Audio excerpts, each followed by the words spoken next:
Au Québec, plusieurs scandales ont éclaté récemment, révélant des abus de fonds publics et un manque flagrant de transparence.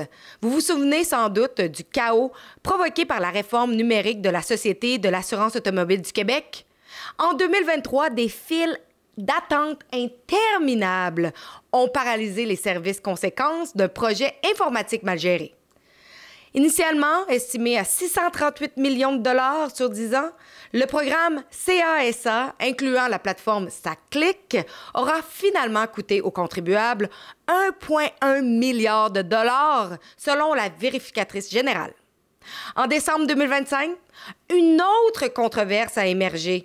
Des enquêtes ont révélé que des dirigeants de la FTQ Construction se sont offerts des soirées luxueuses aux frais des membres, avec du scotch à 55 $ le verre, des tournées de shooters et des bouteilles de vin hors de prix.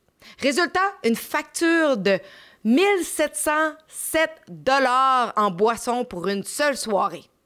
Plus récemment, ces mêmes dirigeants ont fait l'acquisition de camions flambant neufs à près de 80 000 $ chacun, encore une fois avec l'argent des cotisations des travailleurs.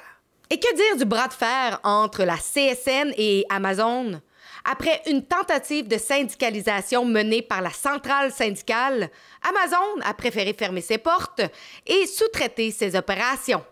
Le Québec est plongé dans des scandales qui, bien souvent, sont rapidement oubliés par la population.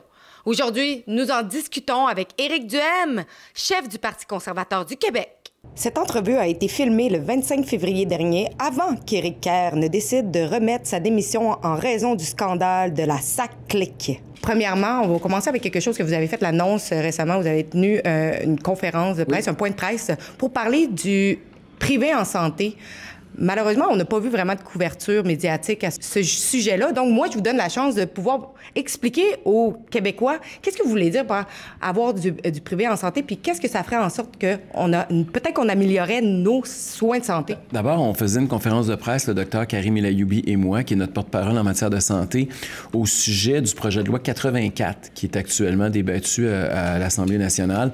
Projet de loi qui vise à interdire aux nouveaux médecins, à ceux qui viennent de sortir de leurs études puis qui commencent à pratiquer au Québec. On veut leur interdire pendant 5 ans de pouvoir pratiquer au privé. On trouve que c'est un non-sens, c'est de brimer la liberté professionnelle des gens. Ça s'apparente pour nous autres là, à ce qui se passait en Union soviétique dans les années 70 et c'est totalement inacceptable. Puis c'est un précédent dangereux parce que si on applique ça aux médecins, est-ce que ça va être la même chose pour les ingénieurs, les infirmières, les enseignants? Je veux dire, ça arrête où? Qu'on va interdire aux gens de travailler dans le secteur privé, puis on va les obliger à avoir un employeur unique. C'est un non-sens. Puis c'est surtout que ça ne règle pas le problème. On parle de 2-3 % des médecins qui travaillent au privé. Si le système de santé ne fonctionne pas au Québec, ça n'a rien à voir avec ce 2-3 % des médecins-là. Ça a plus à voir avec le 97 % qui est dans le système public et qui, lui, est inefficace. Donc, c'était un peu ça. Puis on en a profité aussi pour dire c'était quoi notre solution du privé en santé pour essayer de démystifier un peu ça. Parce que ce que le Parti conservateur du Québec veut en matière de santé, c'est d'offrir des meilleurs soins. Et pour nous, ça passe par le fait qu'il faut mettre le patient au cœur de notre système.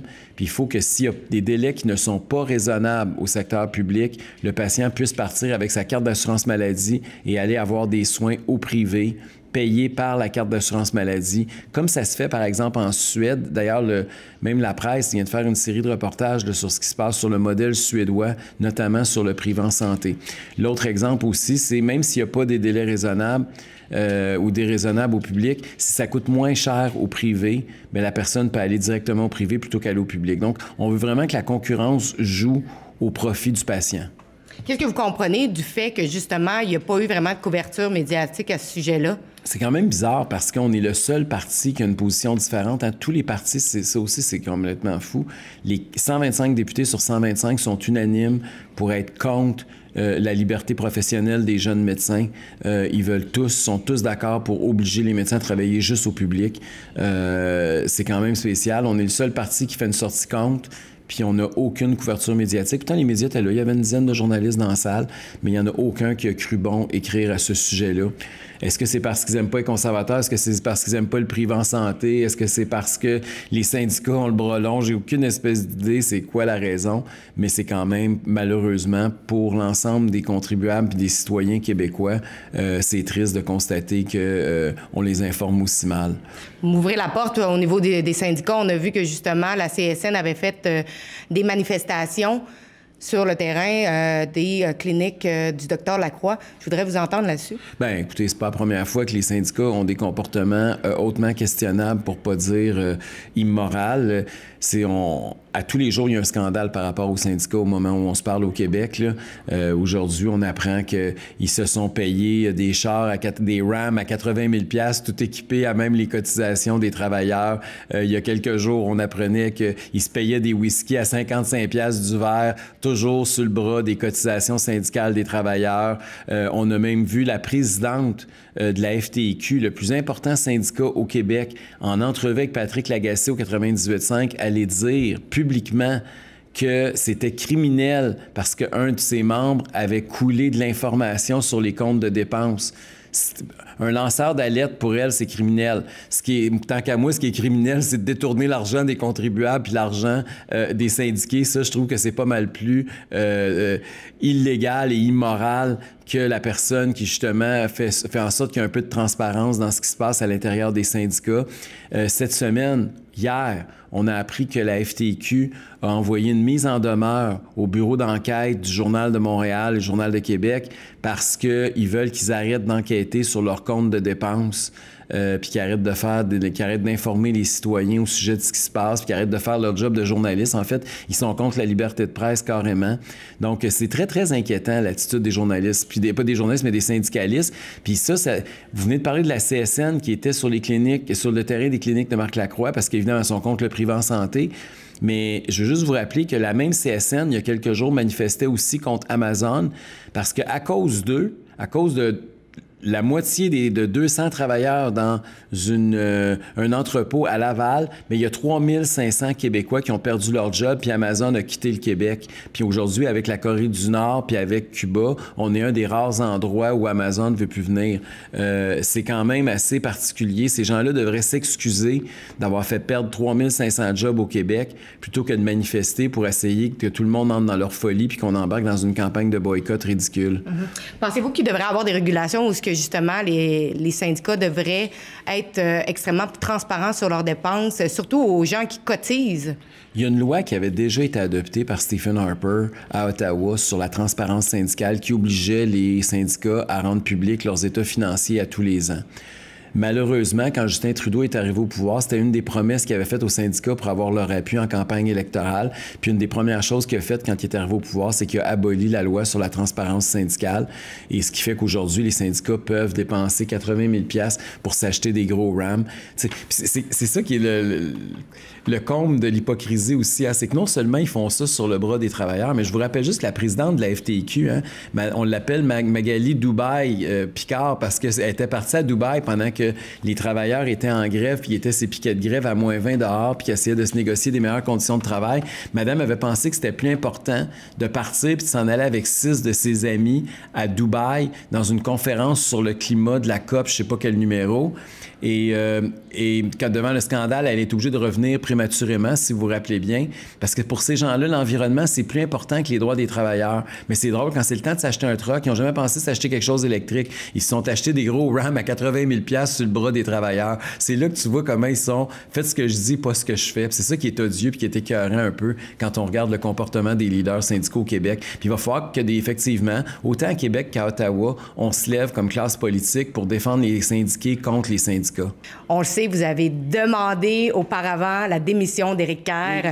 Là, on voit un autre scandale. Ça clique. Et je veux vous entendre sur ce scandale-là. On voit que personne n'était au courant. Non. Tout le monde se lance la balle. 1,1 milliard de dollars envolés en fumée, selon la vérificatrice générale, hein, qui nous a expliqué comment le scandale était odieux.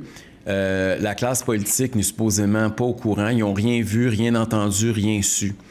Je vous rappelle aussi que quand SACLIC a été lancé, le ministre de l'Informatique, du numérique, Éric Kerr, avait dit qu'il fallait le louanger pour le travail qu'il avait fait dans ce dossier-là.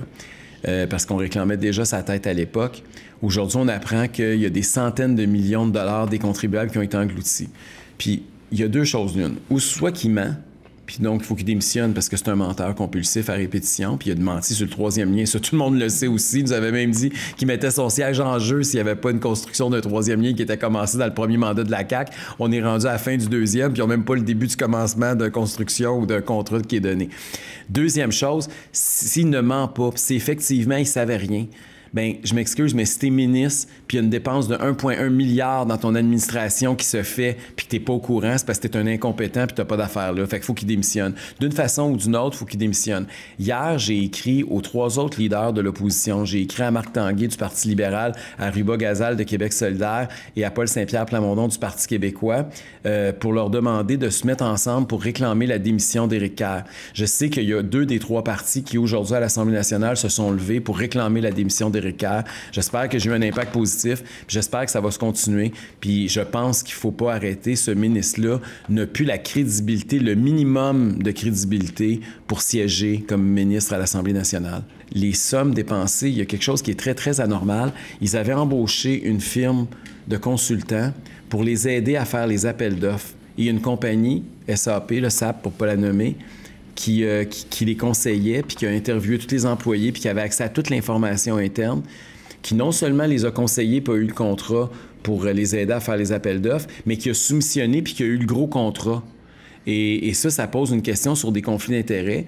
Là, je sais que la ministre a demandé hier soir, in extremis, une demande d'enquête de l'Autorité des marchés publics, mais ça va prendre plus que ça. Il va falloir que le directeur des poursuites criminelles et pénales se mette le nez là-dedans aussi, puis même l'UPAC, parce qu'il y a possiblement là, eu des choses illégales, il y a possiblement eu de la corruption, des conflits d'intérêts, puis les Québécois ont le droit de savoir, puis ces gens-là, il faut qu'ils payent pour leurs fautes commises. Mm-hmm. Justement, là, je pense que vous pourrez présenter pour Arthabasca, on voit qu'il y aura peut-être une peur du Parti québécois envers vous, parce qu'on voit que la plupart des interventions est faite contre le Parti conservateur du Québec. Est-ce que vous pensez peut-être être le grand gagnant de ce comté? Arthabasca, on ne sait pas encore la date des élections. C'est pour ça qu'on n'a pas encore annoncé notre candidature. C'est pour ça aussi qu'on n'a pas fait plus de vagues que ça, parce que le député officiellement est encore là. L'élection fédérale n'est pas encore déclenchée, mais ça pourrait être très rapide. Hein. On pense que vers le 10-12 mars, on pourrait déjà être rendu en élection fédérale. Donc, ça va entraîner une élection provinciale dans la circonscription d'Arthabasca. Présentement, les sondages nous mettent nez à nez avec le Parti québécois. Si je suis candidat, on va avoir un 4 points de plus, donc ça pourrait aider effectivement. Fait que c'est sûr que ça va être une élection très importante. Puis Arthabasca pourrait réparer la plus grosse distorsion démocratique de l'histoire du Québec, là, de la dernière élection, où 530 000 Québécois sont toujours pas représentés à l'Assemblée nationale du Québec. And something that my government is going to do is to use all of the powers of the federal government, including the emergency powers of the federal government, to accelerate the major projects that we need in order to build this economy and take on the Americans. Puis, juste avant de terminer, je veux qu'on aborde rapidement le niveau fédéral, parce qu'on n'en entend pas vraiment parler au niveau des médias québécois. Je trouve ça un petit peu spécial. On parle beaucoup du Québec, mais c'est très rare qu'on va parler au niveau fédéral. Et Mark Carney, qui est le candidat qui risque de l'emporter au niveau de la course à la chefferie, a mentionné qu'il était prêt à utiliser les pouvoirs d'urgence pour construire des projets énergétiques verts. Et on sait qu'est-ce qui s'est passé la dernière fois qu'on a utilisé les pouvoirs d'urgence là, à Ottawa. Comment que vous voyez les choses? Comment que vous ça vous fait réagir? D'abord, utiliser les pouvoirs d'urgence, là, c'est ça, l'urgence sanitaire, l'urgence climatique, là, c'est l'urgence face aux tarifs américains. Il y a toujours des urgences, puis ça fait toujours en sorte que les politiciens veulent se servir d'une crise pour essayer d'augmenter leur pouvoir puis diminuer vos libertés. Moi, c'est ça qui me fait peur spontanément quand j'entends ça. L'autre élément que j'aime pas non plus, c'est le même vieux Parti libéral du Canada. Puis c'est là qu'on voit que Carney n'est pas très différent de Trudeau ou de Chrétien ou de tous les autres chefs du Parti libéral précédent. c'est toujours de centraliser les pouvoirs à Ottawa. C'est toujours le Ottawa knows best. Ils pensent toujours qu'ils peuvent se fourrer le nez partout puis peuvent décider à la place du monde, à la place des provinces, à la place des municipalités. Puis ça, c'est détestable de la part des libéraux fédéraux. Il n'y a rien de nouveau, malheureusement, mais c'est le même vieux Parti libéral. Puis c'est là qu'on voit Carney, comment c'est un vieux rouge. Peu importe si ça fait pas longtemps ou non qu'il est en politique, il y a les vieux réflexes du vieux Parti libéral du Canada. N'oubliez pas d'aller signer notre pétition à calltheelection.ca. Sur ce site web, nous avons une pétition pour demander maintenant des élections. Ne pas attendre à, mettons, l'année prochaine. Nous voulons des élections maintenant. Donc, allez sur calltheelection.ca et merci en avance de nous suivre.